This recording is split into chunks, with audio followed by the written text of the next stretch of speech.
자, 요게 2016년 11월 학평에 나온 지문인데, 일단 여러분들 지문 쭉 읽고 나서 문제를 풀어봤겠죠. 그리고 어렵다고 생각했으니까 지문을 신청했을 텐데, 일단 바로 해볼게요. 저는 일단 1, 2문단만 읽고 바로 문제로 들어가 볼게요. 여러분들은 전부 다 읽었다는 가정하에서, 이게 긴 지문이 아니니까 쭉 다 읽고 나서 문제를 풀어도 시간상으로 그렇게 잘 읽었다면 시간상으로 그렇게 오버되는 일은 없었을 거예요. 어디가 어려운지 한번 봅시다. 자, 에너지, 그리고 이 에너지를 얻는 게 호흡, 에너지, 호흡이네요. 그리고 호흡은 외호흡과 내호흡으로 이루어진다. 외호흡은 여기서부터고요. 그리고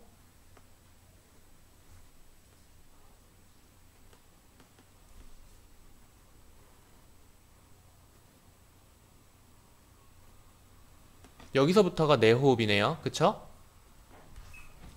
그리고 이러한 앞에서 나온 말 똑같이 쓰고 있고, 내호흡 과정은 세 가지래요. 내호흡 과정은 세 가지래요. 그리고 여기서부터가 내호흡 과정이죠. 과정 자세하게 서술된 거 당연히 과학 지문이니까 있을 수밖에 없고요. 쭉 읽어보시고 문제를 들어가면 되는데, 전 바로 문제로 들어가 봅시다. 일단 포도당 그리고 NADH2 찾아주시면 되겠죠. 포도당과 NADH2 연결된 거 찾아주시면 되는데, 포도당 여기 있고요. NADH2 여기 있네요. 두 개네요. 그리고 또 있는지를 봅시다. 이게 웃긴 게 뭐냐면은, 여기에서 포도당에서 뭐가 되냐면은 두 개의 피루부산, 그리고 두 개의 ATP, 그리고 두 개의 NADH2가 N이라고 할게요. 두 개의 NADH2, N이 두 개가 만들어지는데, 이것만 보고 나서 얘를 틀렸다고 했으면은 맞았어요. 근데 실제 문제의 의도는 그게 아니거든. 여기에 보면은 이 분해된 두 개의 피루부산이 TCA 회로에 투입되는데, 여기에서 한 개당 4개, 즉 포도당 한 분자로부터 나온 두 개의 피루부산이 8개의 NADH2를 만든다고 했으니까 여긴 8개란 말이에요. 둘을 합쳐서 10개라서 이 선지가 틀린 선지인데, 웃긴 것은 처음에 그냥 대충 보고 나서 체크를 했어도 맞고 넘어갈 수 있었다는 거예요. 만약에 8개를 찾았다면 이 8개만 보고 맞다고 하고 틀릴 수 있었을 텐데, 이 경우는 제가 방금 전에 말한 앞에 번 경우보다는 훨씬 더 적을 거예요. 이걸 좀 더 잘 내려고 했으면은, 저라면은 앞에 뭐 지문 순서를 어떻게 했든지 간에 이 NADH2라는 녀석을 앞에 8개를 배치하고 뒤에 2개를 배치했을 거예요. 그러면 오답률이 좀 더 높았을 거예요. 앞에만 보고 나서 맞구나 하고 넘어갈 수 있었을 테니까. 무슨 말인지 알겠죠? 여긴 2개, 8개로 배치가 돼가지고 대충 봐서 2개만 하고 틀리고 갔어도 맞았을 거란 말이야. 근데 반면에 그런 식으로 보는 학생들이 많으니까 앞에 8개를 배치했으면은 얘가 이를 맞다고 하고 틀릴 가능성이 더 높아졌을 거라는 거죠. 나머지 애들 왜 틀린지 스스로 찾아보시고 모르겠으면 질문하시기 바랍니다. 자, 다음 문제 가볼게요. A는 소장이네요. 체크 먼저 해볼까요? B는 모세혈관이네요. C는 세포질이네요. D는 미토콘드리아 기질이네요. E는 미토콘드리아 내막인데, 이건 나중에 볼게요. 자, A 소장에서는 포도당이 흡수됐네요. 이건 그냥 먹고 가라는 거죠. 공짜로. B 모세혈관을 통해서 영양소와 산소가 조직세포로 운반되겠군. 이거 보시면은, 자, 모세혈관에서는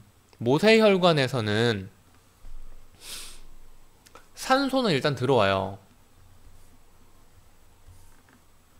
근데 영양소까지 조직세포로 운반되는지는 안 나와 있죠. 이 영양소라는 단어가 묘세혈관을 통해서 조직세포로 운반된다는 말이 안 나와 있어요. 우리가 확인할 수 있는 것은 영양소가 아니라 포도당이란 단어죠. 그럼 포도당은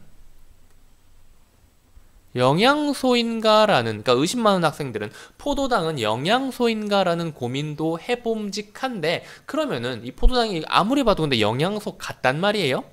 그래도 애매하죠. 그래도 애매하기 때문에 애매하다고 생각하는 학생들이 있을 거야. 그래서 얘는 포도당은 영양소인가라는 의문을 가지고 다음 선지로 가시면 됩니다. 애매한 선지가 있을 때 그 선지로 결정 짓지 말고 나머지 선지를 봤을 때 더 정확한 확실한 답이 있을 가능성이 높거든요. 3번 볼까요? C. 세포질인데 세포질에서 포도당이 피루부산으로 분해되면서 에너지원을 생성하겠군. 에너지원은 뭐예요?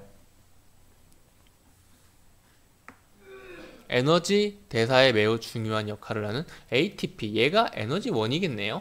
뭐 다른 애들의 에너지원일 수도 있겠는데 어찌됐건 간에 세포질에서 포도당이 분해되면서 ATP를 만듭니다. 4번 D. 미토콘드리아 기질에서 피루부산 한 분자는 FATH를 두 개,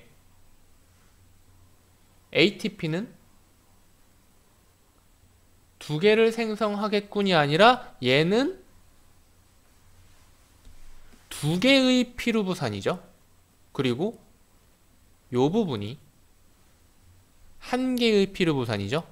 그래서 한 분자는 FADH2 한 개, ATP 한 개를 생성하는 겁니다. 그래서 얘는 두 개를 가정해서 나온 내용이니까 얘가 틀린 거네요. 얘가 확실하게 틀렸네요. 그럼 뭐죠? 포도당은 영양소가 맞네요. 다음 문제 갈까요? 26번, 27번 얘네 보고, 그러니까 얘네들 그런 거예요. 26, 27번 틀린 학생들 같은 경우에는 다른 보기 문제도 틀릴 가능성, 다른 보기 문제들을 어려워할 가능성이 높거든요. 일단 얘는 이제 전부 지우고 얘도 지웁시다. 얘도 지우고 써야 될 필요도 있을 것 같아서 자 볼게요. 보기 문제 어떻게 풀어야 되는지 보기 그리고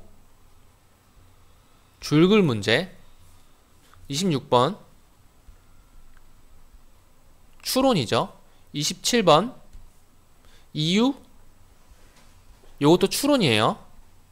둘 다 추론이에요. 둘 다 추론인데 둘 다 2점이라는 것은 난이도가 별로 어렵지 않다는 말인데 얘네 같은 경우에는 어떤 식으로 해줘야 되냐면은 1번 보기를 이해 요거는 뭐 다 똑같아요. 모든 보기 문제, 줄글 문제, 추론 문제 푸는데 전부 다 공통적으로 적용되는 사항입니다. 포스트 이 문제들 많이 틀려가지고 신청했거나 아니면은 자주 다른 유형이라도 다른 유형 아니죠. 비슷한 유형의 다른 지문 문제들도 틀리고 어려운 경우 많은 학생들은 포스트잇 같은 데 적어가지고 붙여놓고 다니세요. 자, 1번 보기를 이해합니다. 2번 지문과 보기에서 내가 이해한 보기 내용의 연결고리를 찾아야 돼요. 느끼거나. 그리고 3번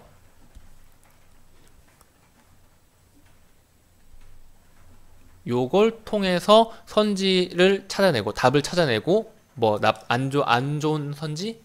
안 좋은 선지가 아니죠. 틀린 선지, 맞는 선지 구분하시면 되는 겁니다. 자, 그럼 여기에서 전제가 있어야겠죠.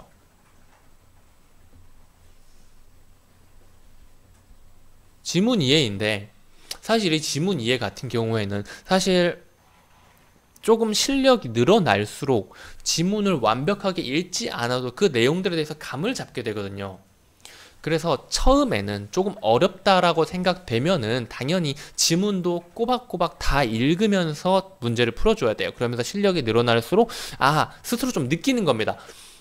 요런 것은 좀 패스하고 문제로 들어가도 괜찮겠구나. 이런 걸 막 공식처럼 판단하는 게 아니라 감이 생기는 거예요. 이걸 감이라고 하는 거거든. 감으로 찍으라 이런 게 아니라 자기 스스로 어떤 확신에 기반해서 여태까지 경험에 기반해서 합리적으로 확신을 가지는 게 감이라는 거예요. 자, 일단 어쨌든 그래서 전제는 지문이고 보기 이해, 지문과 보기 연결고리 그리고 나서 문제를 푸는 건데 26번부터 볼게요. 26번 같은 경우에 ATP 생성이죠. ATP라는 단어 몇 번 나왔죠? 효모는 주위 환경에 산소가 있으면 산소를 이용한 호흡을 하고, 이거 뭐죠? 산소가 없으면 발효를 한다. ATP를 생성하는 건 어떤 과정에서 있었죠? 이 산소를 이용한 호흡은 어떤 호흡이죠? 내호흡입니다. 그쵸? 그리고 산소가 없으면 발효를 한대요. 이 부분이 주의할 점인 거예요. 여기에서는 산소를 이용하는 호흡에 대해서 주로 나왔는데, 그런데 마지막 같이 발효나 부패는 이 둘은 산소를 이용하지 않은 무기호흡이래요. 근데 원래 같으면은 이 내용을 얘네를 아예 안 주고 나서 문제를 어떤 식으로 좀 바꿔가지고 풀 수 있게 만들면은 이게 3점짜리가 됐을 텐데 그냥 줬어요. 발효는 포도당 한 분자를 이용해 2개의 ATP를 만드는, 얘는 쉬운 애예요.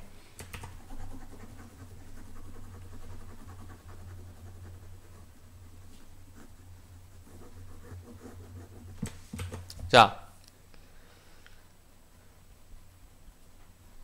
유기호흡, 내호흡, 이거 26번이에요. 유기호흡, 내호흡, 얘는 그리고 발효, 아니 무기호흡, 발효, 얘는 포도당 1포당 2A를 만든대요. 좀 더 읽어볼까요? 만약 무산소 환경에서의 효모가 유산소 환경일 때와 동일한 양의 ATP를 같은 속도로 생산한다고 가정한다면 포도당의 소모량은, 그러니까 ATP 생산 속도 자체는 똑같은 거예요. 무산소 상태랑 유산소 상태랑 전제는 같은 거죠. 유기호흡, 내호흡에서는 그러면 포도당 하나에 ATP가 몇 개 만들어져요?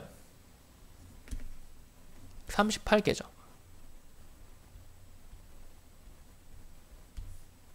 그쵸? 만드는 속도는 동일하대요. 그러면은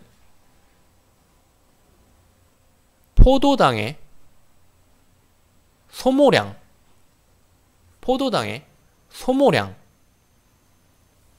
무슨 말이야? 얘가 무산소 환경에서의 효모는 원래는 얘는 1포당 2A를 만드는데 얘가 유산소 환경일 때와 동일한 양의 ATP 38 ATP를 같은 속도로 만들기 위해서 포도당 몇 개가 필요하느냐는 거죠. 몇 개가 필요하죠? 19개가 필요하죠. 그러면은 어떻게 되죠? 포도당의 소모량이 1개에서 19개로 19배 늘어나겠죠. 기준을 잘 잡으셔야 됩니다. 27번 볼까요?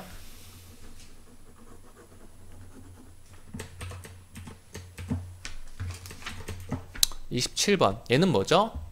얘는 일단 기억 뭐죠? 전자수용체 역할을 하는 산소가 일단 필요하대요. 산소가 필요하대요. 보기를 읽어봅시다. 원자 또는 분자 사이에서 다른 쪽의 전자를 받아들이기 쉬운 것을 전자수용체. 그러니까 전자를 받아주는 놈이 전자수용체예요. 전자를 수용하는 놈이라는 거죠. 그리고 하나의 분자에서 다른 분자로 전자가 이동하는 것을 산화 환원 반응이라고 한다. 이때 전자를 잃는 반응을 산화, 전자를 얻는 반응을 환원이라고 하는데 산화와 환원은 항상 동시에 일어난다. 이것을 바탕으로 호흡의 과정에서 포도당은 수소 원자에 있던 전자를 잃어서 산화되고 라는데, 그리고 전자는 방출된대요. 그럼 뭐예요? 봐봐요. 수소, 전자,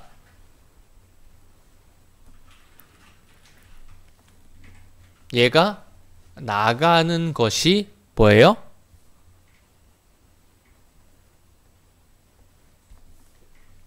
산화, 전자를 잃는 것이 산화, 그리고 얘를 받는 놈이 환원, 받는 놈은 뭐죠? 전자수용체 역할을 하는 산소가 필요하대요. 이 산소는 뭐 하는 놈이죠? 전자를 받는 놈, 환원당하는 놈이죠?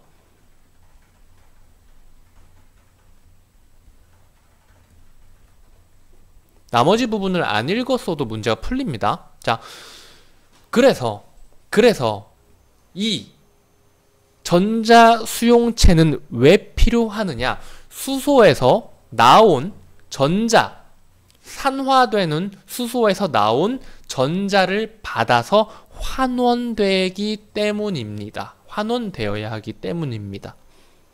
라고 풀리는 거죠.